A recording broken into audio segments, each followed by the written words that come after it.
Ahí sí, creo que... Buenos días, amados hermanos, que el Señor les bendiga. Uy, perdón, ya les dije asustar. Qué gusto verles nuevamente, que el Señor bendiga y añada bendición en realidad al mensaje de esta mañana. Les invito por favor a que abramos nuestra Biblia en el libro de Levítico. Levítico capítulo 9, versículo 19, versículos del 33 al 37, si son tan gentiles de abrirlas. Si alguien necesita una Biblia, por favor, déjenos saber y con gusto le facilitamos una. ¿Alguien tal vez que necesite una Biblia por acá?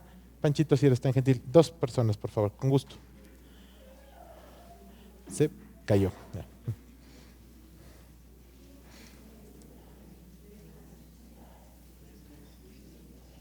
Y acá otrita, Panchito. ¿Sí? ¿También? Sí, le vuelvo a repetir. Levítico, por favor, capítulo 19, versículos del 33 al 37. ¿Alguien más? ¿Todos lo tienen?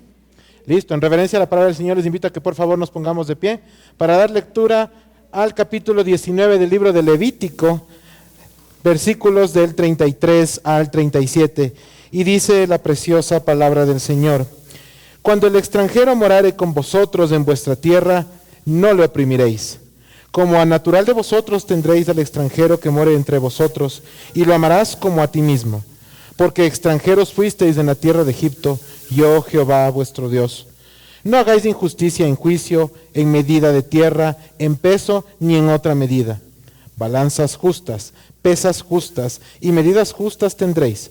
Yo Jehová vuestro Dios, que os saqué de la tierra de Egipto. Guardad pues todos mis estatutos y todas mis ordenanzas, y ponedlos por obra, yo Jehová. Amén. Tomen asiento, por favor. Antes de orar y pasar a la exposición de la palabra, creo que es importante que pongamos un poquito de contexto en lo que vamos a tratar el día de hoy. No sin antes preguntarles, bueno, ¿cómo están, verdad? Espero que estén muy bien. ¿Cómo estuvo su semana devocional, amados hermanos? Es una pregunta importante. He explicado que es una pregunta importante porque no podemos nosotros pensar en una relación con Cristo que solamente dependa de la prédica del día domingo, del culto del día domingo, sino que exige y requiere de todos nosotros una vida devocional, es decir, una vida que diariamente esté buscando de nuestro Dios.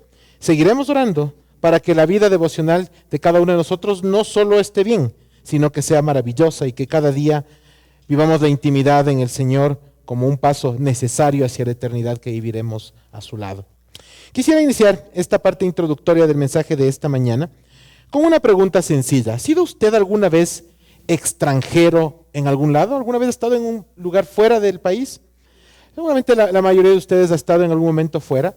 Y si es que no pensamos fuera del país, pensemos en fuera de su provincia. ¿Cuántos de acá son o somos chagras, como dicen por acá, verdad? Varios venimos de provincia o vienen de provincia, no, mi familia, yo sí soy quiteño, ¿sí? Pero es importante, hermanos, que pensemos cómo fue nuestro trayecto cuando fuimos peregrinos, cuando fuimos extranjeros en una tierra lejana a la que nos vio nacer.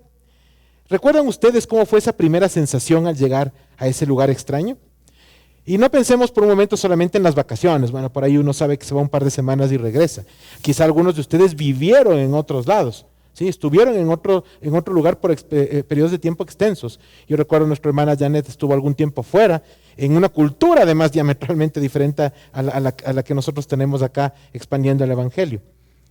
Piensen cómo fueron esos primeros días, esas dificultades que enfrentaron. Mientras ustedes lo tienen en mente, permítanme comentarles algo. La Organización de las Naciones Unidas estima que en la actualidad alrededor de 304 millones de personas son extranjeros y viven en otras tierras, entendiendo esas personas que van a vivir en otro lado, ¿sí? 304 millones, un número bastante respetable del total de la población mundial. Y esta, hermanos, es una estadística que además es creciente, que está apuntalada en la modernidad, que nace o que más bien hace cada vez más sencillo que la gente se pueda movilizar. Quizá en los tiempos de nuestros abuelos, sí, tal vez ahí no era tan sencillo moverse, pero ahora resulta que es un tema muy fácil, ¿verdad? Existen diferentes maneras en las que podemos transportarnos y cada vez hay un menor nivel de arraigo hacia el lugar que nos vio nacer. Cada vez es más fácil encontrar a gente, sobre todo a los más jóvenes, que ya no se consideran ciudadanos ecuatorianos, argentinos o peruanos, sino ciudadanos del mundo, nos dicen, ¿verdad? ¿sí? Que simplemente están acá o están allá y que se mueven con absoluta facilidad.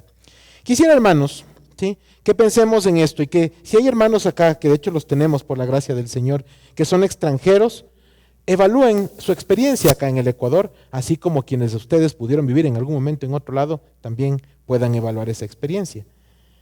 ¿Cómo les hubiese gustado ser tratados? Es una pregunta, ¿verdad? ¿Cómo nos hubiese a nosotros ser tratados si en algún punto migramos y estuvimos un tiempo fuera? Y si pensamos en eso, quiero revertir la pregunta. ¿Cómo deberíamos nosotros tratar a las personas que son extranjeras? Porque cuando estamos del otro lado, parece que se nos olvidan las cosas fundamentales, ¿verdad?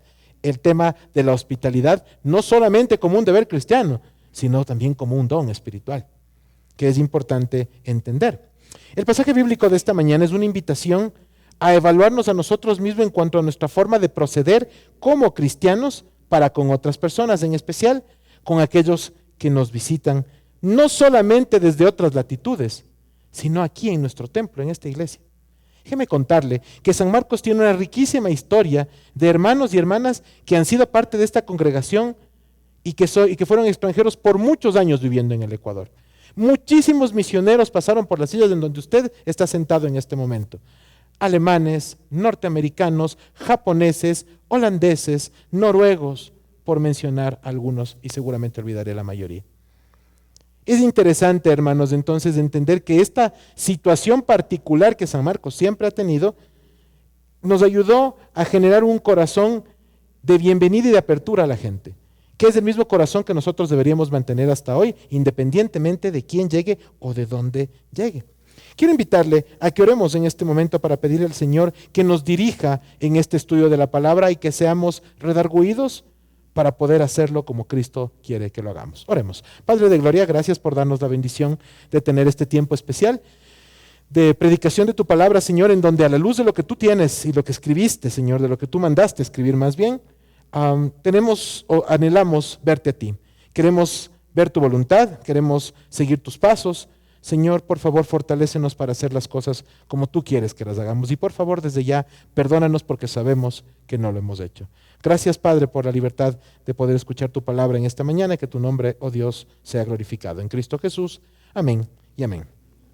Ok, contexto en estas cosas. En los últimos meses hemos adoptado la sana costumbre de que cada vez que topamos un libro que no hemos topado en algún tiempo, les entregamos algunos datos a todos para poder poner un poquito de contexto en lo que estamos haciendo.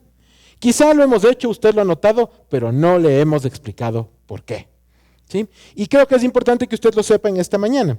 Existen varias formas de estudiar la palabra de Dios. Yo quisiera hacer énfasis el día de hoy en un método que se conoce con el nombre de método inductivo de estudio de la palabra de Dios. ¿En qué se basa el método inductivo de la palabra de Dios? Básicamente tres aspectos fundamentales. El primero, el contexto. Entender cuándo se escribió, para quién se escribió, quién lo escribió. ¿Sí? ¿En qué situación estaban? Económica, socioeconómica, geográfica incluso. ¿Sí? Esto nos ayuda a que podamos entender el contexto correcto de las cosas. Paso número 1. Paso número 2. ¿Cuál era el mensaje específico que Dios envió a los destinatarios o él o los destinatarios del libro que estamos leyendo? ¿Sí? Esto también es muy importante tenerlo claro, porque nosotros a veces, más bien, no sé, espero que no nos pase nunca, pero sí sucede en otras congregaciones que se tuerce la palabra de Dios para tratar de que digan no lo que Dios dijo, sino lo que alguien quiere que diga. Y eso es un error. Paso número 3. Una vez que estudiamos la palabra, tomamos eso y decimos, esta verdad que se dijo en este contexto para tales o cuales personas, ¿cómo es aplicable en mi vida? ¿Sí? Estas tres partes conforman lo que se conoce como método inductivo de estudio de la palabra de Dios. ¿Sí? Les recomiendo ese método para que usted lo pueda estudiar igual en la intimidad de casa. En algún rato trabajaremos en algún taller también que pueda ayudarnos a poder hacer esto de una manera práctica y que pues nos facilite a todos este trabajo que es tan bonito de escudriñar la palabra de Dios. Y entonces, ¿qué objetivo, qué beneficio tenemos de este método inductivo? Dos cosas importantes. La primera, hacer una buena hermenéutica. ¿Qué es de hermenéutica? La correcta interpretación de las Escrituras. Es decir, que nosotros realmente extraemos lo que Dios quiso decir aquí y nada más. ¿Sí? Eso es una consecuencia que se conoce con el nombre de exégesis, es decir, lo que Dios reveló.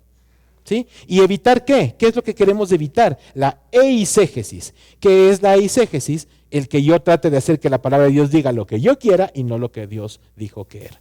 Entonces, rechazamos lo uno y adoptamos lo otro. Por eso les explicamos esta situación. Con esto claro, permítame entrar un poquito en contexto del libro de Levítico. Tercer libro del Pentateuco, ¿no es cierto? Génesis, Éxodo, Levítico, Números y Deuteronomio, ¿verdad? Los 5 primeros libros de la Biblia. Levítico está en el tercer lugar. Su autor, Moisés. Nosotros sabemos que todo el Pentateuco fue escrito por Moisés, es la autoría que se le entrega, ¿sí? Y tiene 27 capítulos.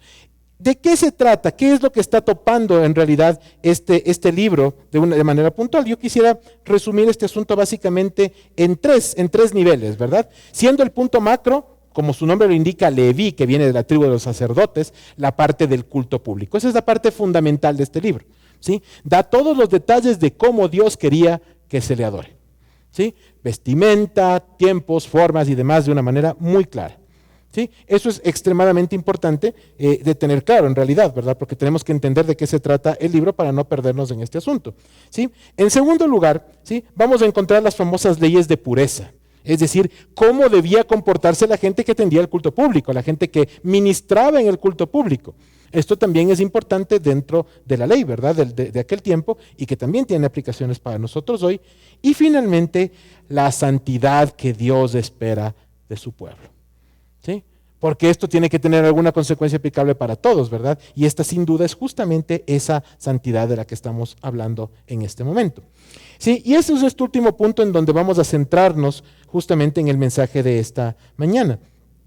Entendiendo la santidad no como un requisito para salvación, porque sabemos que eso no es así, sino como una forma de testificar que somos el pueblo de Dios, ¿sí? En aquel tiempo, los israelitas, hoy la iglesia, tiene exactamente el mismo deber de dar testimonio al mundo de que somos hijos de Dios, ¿sí? Esto es muy importante de resaltar. Los capítulos del 18 al 27, es decir, la última parte, el último tercio de capítulos de este libro, se centran justamente en las normas de la conducta social y otros aspectos prácticos que son necesarios para el diario vivir, ¿sí? El día de hoy, hermanos, vamos a centrarnos solamente en el capítulo 19. Capítulo 19 tiene cosas muy chéveres, muy interesantes. Los primeros versículos, me parece que por ahí en el versículo 3 usted va a encontrar alguno que tiene referencia con el trato que deben tener los hijos hacia los padres, ¿sí? Honrar a los padres, respetar a los padres. Qué importante es esto en estos tiempos, en donde los niños, los jóvenes, crecen a la luz de lo que el mundo quiere enseñarles, que es un mundo sin causa, ¿sí? Un mundo sin propósito, en donde se proponen toda clase de doctrinas y pensamientos que se van en contra de la ley de Dios, empezando por las cosas más básicas como el respeto a los padres. Y déjeme hacer una pregunta retórica y plantear una pregunta retórica en este momento. Si un hijo no es capaz de respetar a sus padres, ¿cómo respetará entonces a las autoridades? En esta semana corrió una imagen de un señor que ante el llamado de atención de un vigilante de tránsito de los que cuidan el tema de los parqueaderos pagos en Guayaquil, le acertó un derechazo espectacular al pobre hombre. ¿Ustedes creen que esa persona respeta a sus padres? Olvídenlo. Si no respeta a las autoridades de sus padres, menos. Cuando nosotros tenemos la responsabilidad de criar niños y jóvenes, no estamos solamente transmitiendo una herencia, o transmitiendo valores, o incluso compartiendo la fe, sino que tenemos la responsabilidad de enseñarles a respetar al resto de gente, a las autoridades. Nuestro hermano Eduardo oraba justamente por eso, el orar por las autoridades. Pero si ni les respetamos, ¿cómo oramos por ellos? Qué situación tan complicada la de la sociedad de este tiempo, ¿verdad? Una sociedad corrupta que continúa su acelerado deterioro hacia la destrucción, hacia su propia destrucción. En este sentido, hermanos, es importante ver que este capítulo 19 va topando algunos asuntos interesantes. Quisiera además entregarles una regla nueva que no he mencionado, no porque sea nueva ahorita, ¿no? En general, sino porque no la he mencionado hoy, de la hermenéutica, la repetición. La repetición significa que Dios está dándonos un mensaje que es importante y lo está recalcando una y otra vez. En este capítulo 19 ustedes van a ver algunas cosas que se replican una y otra vez, ¿sí? Y vamos a centrarnos justamente en los versículos del 33 al 37 que hablan de un tema que ya está bastante claro, los extranjeros, la hospitalidad, ¿sí? Y para esto quisiera mencionar un poco de contexto. En la antigüedad, los pueblos mantenían como forma habitual de vida el ser nómadas, ¿Se acuerdan cuando nos enseñaba en clases de historia universal este tema, verdad, en el colegio? Los nómadas están moviéndose de un lugar a otro por diferentes circunstancias, fundamentalmente vinculadas con la comodidad y la forma de vida. ¿Sí? Esto era algo bastante común y nosotros lo vimos incluso en el mismo pueblo de Israel. Acuérdense cómo era, por ejemplo, Abraham en su momento, ¿no es cierto? Que estuvo pasando de aquí para allá, primero con Lot, luego se separan, buscan diferentes lugares. Este tema de vagar por diferentes sitios estaba vinculado, por ejemplo, a temas como las estaciones. ¿Sí? Cuando el invierno era demasiado crudo en ciertos lugares, la gente decidía irse a lugares más abrigados para mantener su ganado, para poder vivir medianamente bien, o en el otro caso, cuando eran calores extremos, se iba a lugares más frescos. ¿Sí? Eso es básicamente lo que iba sucediendo en aquel tiempo, y si recordamos además de manera un poquito más cercana pero no lejana en tiempo, a los israelitas vagando 40 años por el desierto, diferentes lugares, diferentes circunstancias, hasta que se asentaron, y aun cuando se asentaron, fueron conquistando pueblos en diferentes lugares paulatinamente. Entonces, podríamos concretar de esto que el asunto de los extranjeros era cada vez más concreto en ese tiempo que hoy. ¿Sí? Porque de alguna manera nosotros aquí nos arraigamos en algo, pero en aquel tiempo simplemente la gente no se arraigaba y vagaba por diferentes lugares de acuerdo a las circunstancias. Hoy usted tiene frío, saca una manta térmica, usted tiene calor y prende el aire acondicionado. Eso no pasaba en aquel tiempo, obviamente. ¿Sí? De ahí que la condición era bastante clara y por eso Dios topa este tema de una manera muy puntual para dejarnos un mensaje en el aquí y en el ahora. Versículo 33, entrando en materia ahora que tenemos claro esto, ¿sí? Cuando el extranjero morare con vosotros en vuestra tierra, no lo oprimiréis. Por mucho tiempo, hablar de migración en el Ecuador era hablar de cómo los ecuatorianos dejaban nuestro país para buscar mejores días en otros lugares, ¿verdad?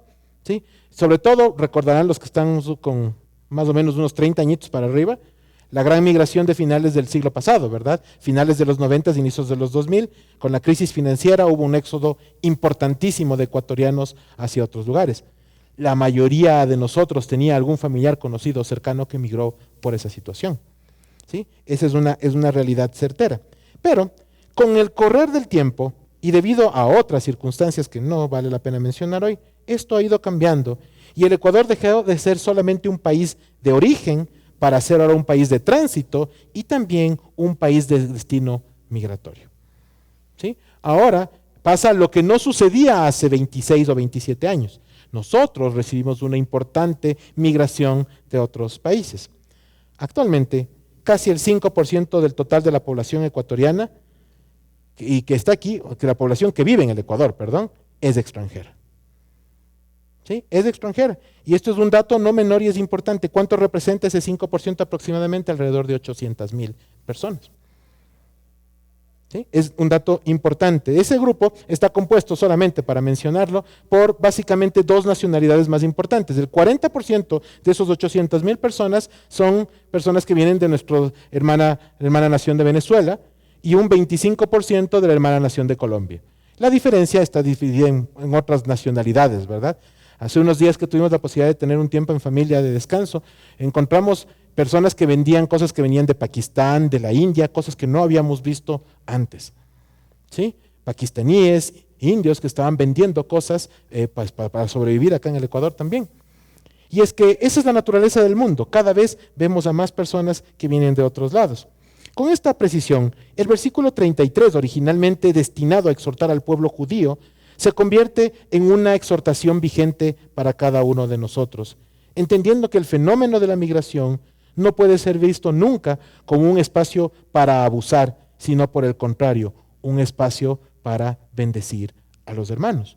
Por eso iniciamos este mensaje preguntándonos cómo nos trataron, cómo nos gustaría ser tratados y cómo hemos tratado nosotros a los extranjeros aquí. Fíjese qué es lo que dice la palabra de Dios, Salmo 146:9.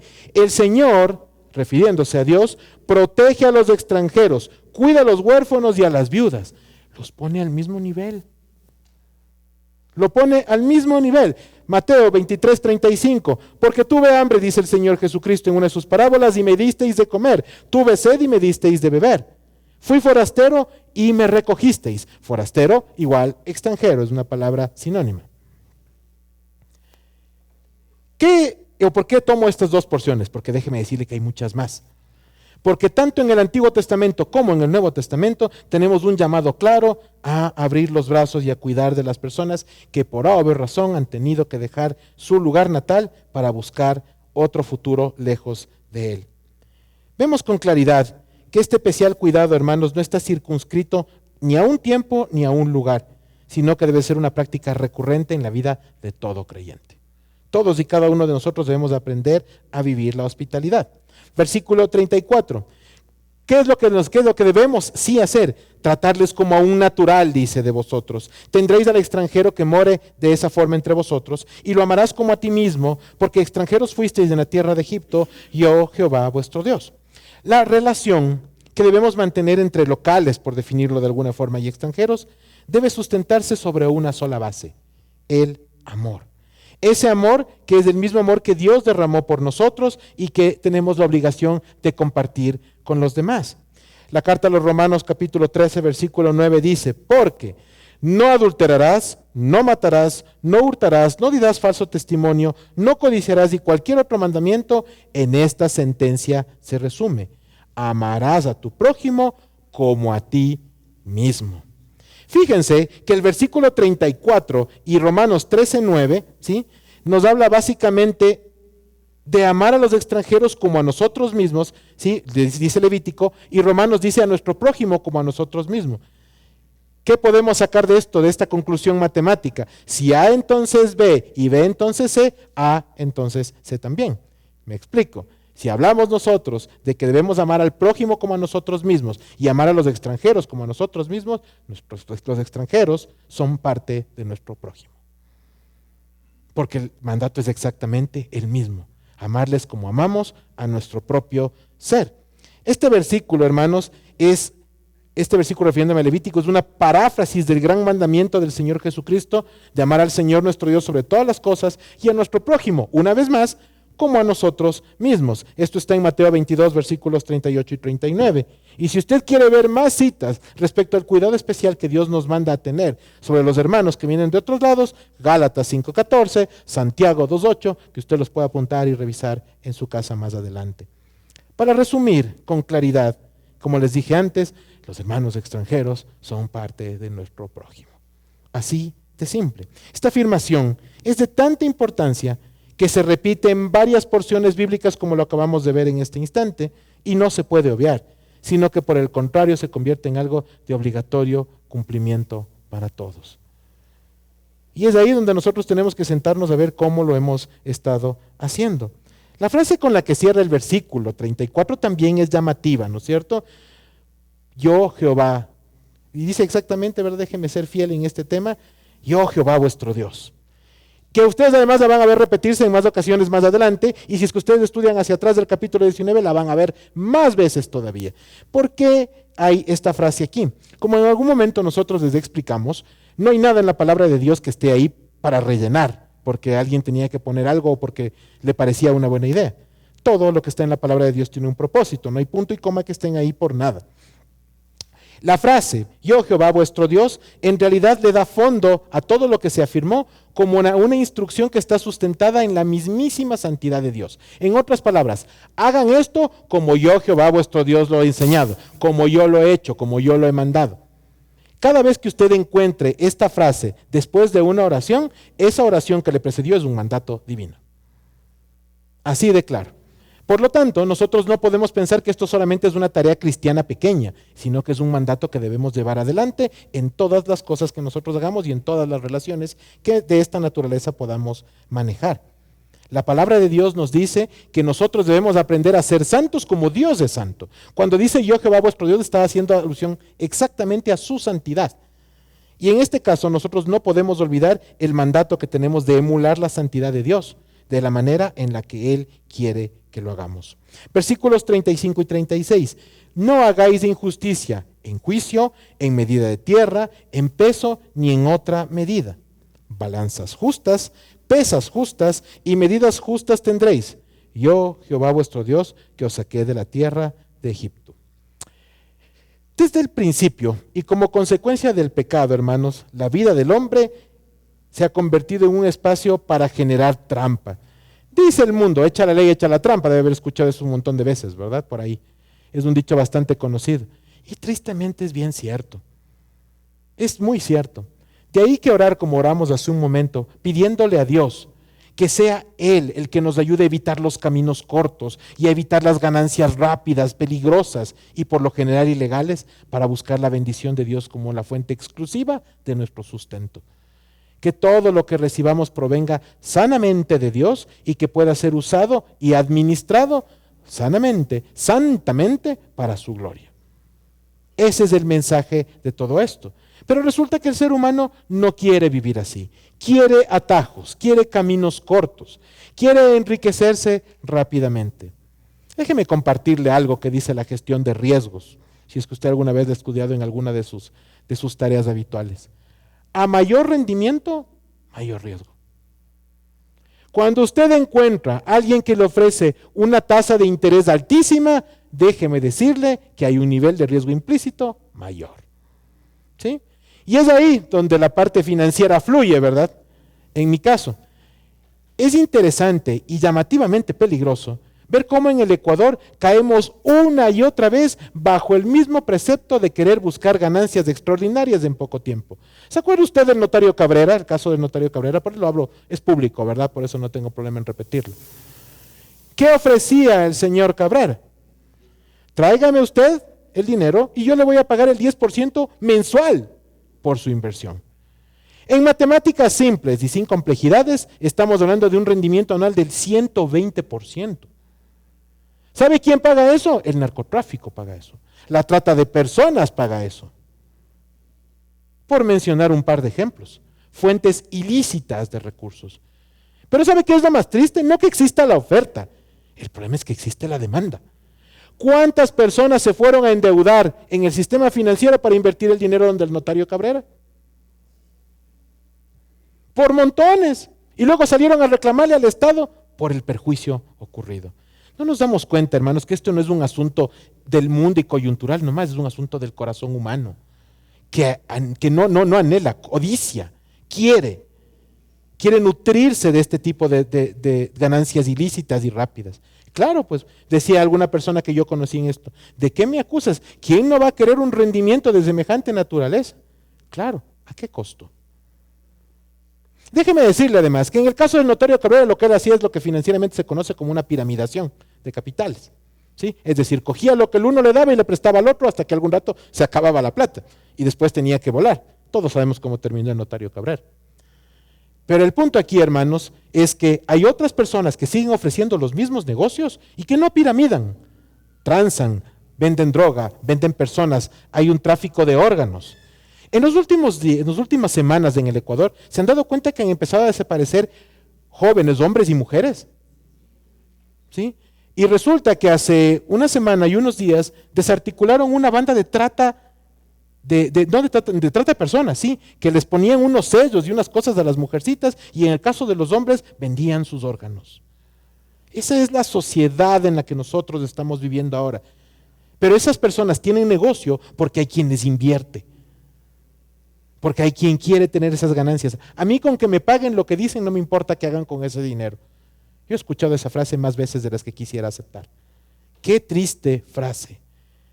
Porque somos nosotros los que estamos financiando una carrera por destruir vidas, por destruir familias, por acabar con ellas. Porque estas son situaciones que por lo general terminan en la muerte. Ese es el mundo que codicia y el mundo en el que estamos. Ese es el mundo del que nos advierte la palabra de Dios y que empezó con una simple acción de trampa, poniendo pesas cargadas o con menos peso o trucándolas para entregar menos dinero a cambio del bien que nos estaban entregando. ¿Ustedes creen que Dios dejó esto aquí porque era un asunto que pasaba muy de vez en cuando? La gente de ese tiempo, el pueblo judío, que había sido extranjero y que sabía lo que significaba, una vez que se asentó, empezó a explotar a los extranjeros, a robarles, a hacer ganancias extraordinarias a costa del dolor y la trampa contra otras personas. Hermanos, las cosas como son. Hoy se ha vuelto mucho más moderna la forma de hacer trampa, pero existe. Es el mismo pecado vestido de seda. Hermanos, la historia del notario Cabrera fue a finales del siglo pasado, ¿verdad? Ya queda lejito de ese cuento, ¿sí? Primera etapa de la dolarización. Pero hace poco tiempo nomás pasó algo parecido otra vez. ¿Sí? Y vuelve a pasar cada cierto tiempo y se repite la historia. ¿Por qué? Porque el corazón humano sigue siendo el mismo. No aprendemos, no queremos aprender. No nos arrepentimos. Y entonces, en aquel tiempo, se lucraba de los extranjeros. Hoy lucramos de nuestros propios paisanos, por definirlo así. Porque hay gente a la que no le importa poner dinero, sin importar que sea la hija de su vecino la que sea vendida al extranjero, como si fuese mercadería. Ese es el mundo que usted y yo vivimos, el mundo que estamos dejando a nuestros hijos. De ahí la importancia de que la iglesia comprenda cuál es su rol: confrontar la mentira y el pecado, presentar a Cristo y enseñar a Cristo a los demás, para mostrarles que sí hay un camino diferente, que ninguno de nosotros es perfecto ni pretende serlo, pero que anhelamos vivir conforme a lo que Dios quiere y que pedimos todos los días que transforme nuestros corazones, porque de verdad lo necesitamos. Hermanos, Dios nos recuerda que fue Él quien sacó a los israelitas de la tierra de Egipto, así como hoy nos recuerda que fue Él el que nos llamó por gracia, y usted y yo estamos aquí hoy porque Dios tuvo misericordia de nosotros. De otra forma, todos, cada uno de nosotros estaría invirtiendo con un notario Cabrera, o estaría buscando la forma de obtener otro tipo de rédito rápido. Hay quien dice por ahí que los negocios con el Estado se hacen con mordidas. Qué pena, ¿verdad? Qué penosa situación. Pero hermanos, es el mundo que tenemos que vivir, al que tenemos que confrontar, sí, y con el que nunca debemos mezclarnos en el sentido de hacer lo mismo que ellos hacen. De verles con misericordia, como Dios nos vio con misericordia a nosotros, pero no dejar de llamar malo lo que es malo. De otra manera estaríamos deshonrando a un Dios que lo ha dado todo por nosotros y que nos eligió sin que exista ningún mérito en nuestras vidas. El Evangelio de Juan capítulo 15, versículo 16 dice: no me elegisteis vosotros a mí, sino que yo os elegí a vosotros y os he puesto para que vayáis y llevéis fruto y vuestro fruto permanezca. Y esto es importante, en este versículo se resume la gran tarea que tenemos los creyentes: entender de dónde vinimos, por qué estamos aquí, que significa ningún mérito, y que tenemos una tarea: dar testimonio y llevar fruto. Ahí está la vida. A eso hay que dedicarle los minutos y los segundos de todos nosotros, todo lo que Dios nos dé. Tratar de llevar el fruto que Dios quiere de nosotros, para que ese fruto permanezca. Pero déjeme quitarle una carga de encima. Si es que usted hace lo que Dios le está mandando a hacer, no se preocupe por el fruto, eso va a permanecer. Por una sencilla razón: no es suyo, no es mío, no es nuestro. La gloria es solo de Dios.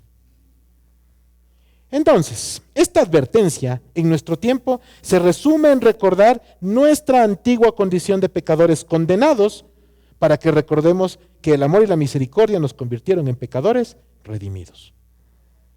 Ahí resumimos este tema. Recordar además, hermanos, la forma en la que Dios obró en nuestras vidas y cómo nos encontró. Acuérdese cómo le encontró usted. Ahí, sumidos en la más profunda de las oscuridades, perdidos en nuestro pecado. Cuando recordamos de dónde nos sacó, debería fluir de nosotros la gratitud ante Dios y la responsabilidad de compartir ese amor con otras personas que están en el mismo hueco en el que estuvimos nosotros y del que fuimos rescatados a precio de la más preciosa sangre, la de Cristo. La porción bíblica, hermanos, termina con el versículo 37 como cierre y conclusión de esta parte y de lo que es la voluntad de Dios para su pueblo. Guardad pues todos mis estatutos y todas mis ordenanzas y ponedlos por obra, yo Jehová, otra vez. Y entonces, hermanos, guardar la voluntad de Dios es la consecuencia natural de haber sido redimidos por el poder transformador del Evangelio. Es Dios quien nos llama, es Dios quien nos capacita, es Dios quien nos guía a hacer su voluntad. Fijémonos en este versículo, cómo termina igual que el 34, descansando nuevamente en la instrucción de santidad de Dios, yo Jehová. La primera carta de Pedro, capítulo 1, versículo 16, dice: porque escrito está: sed santos, porque yo soy santo, como Él es santo. Y fíjense que además del verbo que se utiliza es un verbo en modo imperativo. Sed es una orden, no es opcional. Nosotros estamos llamados a vivir de una manera apartada. Y eso significa ninguna otra cosa más que renunciar a nuestro yo anterior para tratar de hacer las cosas como Dios nos enseña a hacerlas. Sacarnos de encima esta carga del pecado para vivir en la libertad que Cristo nos da. La santidad de Dios, hermanos, es motivo de honra y de alabanza, es cierto, pero a la vez es un mandato que tenemos implícito, el seguir las huellas de Cristo y vivir de una manera apartada de ese mundo, lejana a sus costumbres, lejana al pecado que lo domina. Hermanos, es importante que nosotros hagamos un camino y una costumbre sana de examinarnos todos los días. Siempre vamos a encontrar camino de perversidad en nuestros corazones, siempre. Pero al mismo tiempo, Dios nos ha capacitado para poder arrepentirnos y buscar dejar ese camino y dejar un pecado recurrente atrás y dejar una vida pecaminosa por detrás. Eso es Dios y solamente Él. Cuando nosotros tratamos de hacerlo en nuestras fuerzas, hermanos, fracasamos. Nos durará un tiempo y después volveremos a caer. Pero el Dios que le dio convicción a usted y a mí de pecado, de justicia y de juicio, es el Dios que nos capacita y nos fortalece para poder vencer a ese pecado. Y déjeme decirle que en Cristo hay victoria. Siempre la hay. Quisiera por un momento aplicar una ampliación de este concepto de nuestros hermanos extranjeros. No pensemos solamente en las personas que vienen de otro país, porque las fronteras, como dice la canción, son de las naciones. Los cristianos entendemos que todos somos parte de un mismo pueblo, pero que muchas veces usted y yo también somos extranjeros. Yo me acuerdo la primera vez que yo llegué a esta iglesia, no tenía ni idea de quiénes eran. Por ahí me recibió un hermano anciano de este entonces que salió saltando esa puertita de ahí, yo bajaba la rampa. Me asustó, es más, nuestro hermano Iván Ayala. Y en realidad no entendía a qué llegaba. O sea, pensé que sabía a qué venía, pero no entendía a qué llegaba. Me sentí extranjero, pero me acogieron. Y seguramente algunos de ustedes también se sintió así. Yo le invito, hermano y hermana, a que meditemos en ese sentir que es muy humano y está bien. La pregunta es, ¿qué vamos a hacer para que otras personas que lleguen no se sientan extranjeras como tal vez nos sentimos nosotros cuando llegamos? Porque no podemos salir de aquí pensando que las cosas ya se dieron y que tienen que seguir igual. No, el creyente debe entender que cada vez que es topado por la palabra, algo tiene que cambiar en su vida. Siempre, siempre y siempre. Amada familia en la fe, la iglesia San Marcos debe ser una congregación de brazos y corazones abiertos para recibir a todas las personas que puedan llegar, sin importar su nacionalidad, su condición o circunstancia. Cada persona es una historia diferente, un testimonio y una oportunidad de ver obrar el amor de Dios. Todo aquel pecador arrepentido que llega a la iglesia debe ser recibido con el mismo amor con el que usted y yo fuimos recibidos. Piense siempre, como le dije hace un instante, que nosotros también fuimos extranjeros y Dios nos acogió como sus hijos, como su familia. Así nos recibió nuestro Dios.